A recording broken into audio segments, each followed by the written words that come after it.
James Munnis, thank you for joining me at the tasting table. This wine is next, Hawk and Horse. This is a Lake County Red Hills. This is a Rosé of Cabernet Sauvignon sparkling wine. Stay tuned, I'll tell you about this 2019 vintage wine. Thoughts, perspectives, and point score. Stay tuned.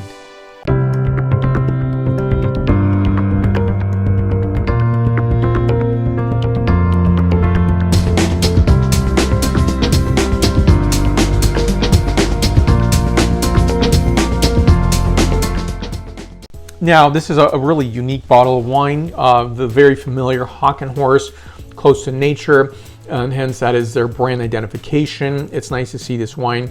It's probably the first, I'll tell you about this in a moment, here's a back label for you to look at, the first sparkling wine from Lake County I've ever tasted. Additionally, it is the first Rosé of Cabernet Sauvignon I've ever tasted as well. And so I had some preconceived notions, and I was trying to, as I was tasting the wine, or before I was tasting the wine, what might this wine taste like? And I was comparing this to, say, red sparkling wine, say from Australia, but that's not comparable because you're going to have much more, obviously it's a red sparkling wine, so lower effervescence on a red sparkling wine from Australia because it has a much more tannic presence. So I was trying to think back of the wines I was tasting. I think the producer in Australia is Gala, and they produce sparkling Merlot, sparkling Cabernet Sauvignon, vinified red. And it's a fun wine altogether. I do love sparkling Shiraz. Additionally, to me, it's a winter wine, something to enjoy, especially for cooler weather, but I very much enjoy that. It's not everyone's cup of tea, so to speak. So, I do appreciate sparkling red wine from Australia, and Australians drink most of it, export, which I think is pulling from what other countries really want to enjoy this wine.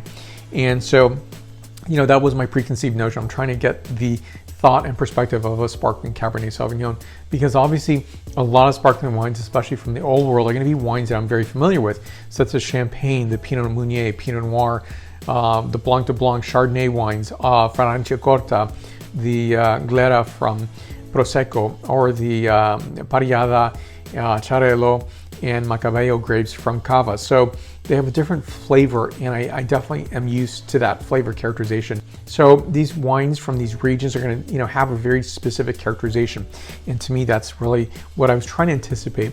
And ultimately I realized that I'm not going to compare this to anything because it's not comparable, and so I think that's really the point out here, the call out here.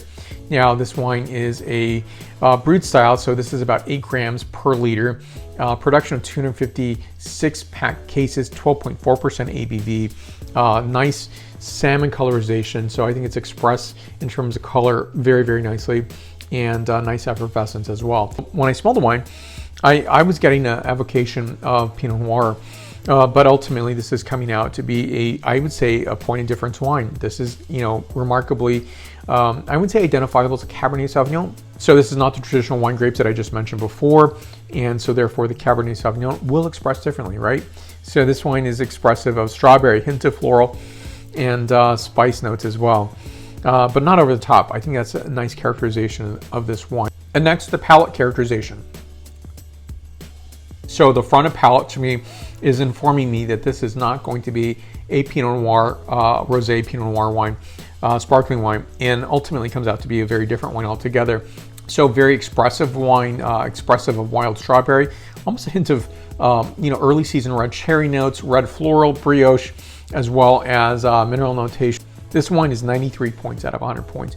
More information on the producer down below. This is a bottle price point of $60, where you can acquire the wine right down below. I have a playlist of Hawk and Horse wines right here, so you can look at all the Hawk and Horse wines that I've reviewed in the past, which I've been reviewing for at least half a decade or longer. I enjoy a rosé sparkling wine, especially in the cooler times of the year, autumnal and winter times of the year. That's just my preference. You can enjoy it anytime you want, but I think it's a really nice point of difference sparkling wine, Lake County Hawk and Horse. Be sure to subscribe to this channel to see the latest videos that I'm producing. Please give a like, and also let's stay connected beyond this video. You'll find me on Facebook, Twitter, Instagram, and LinkedIn. I like to showcase wines that are different, unique, and a point of difference. Thank you for watching. I will see you very soon in this video channel, and I appreciate you coming by the tasting table. Come back for more.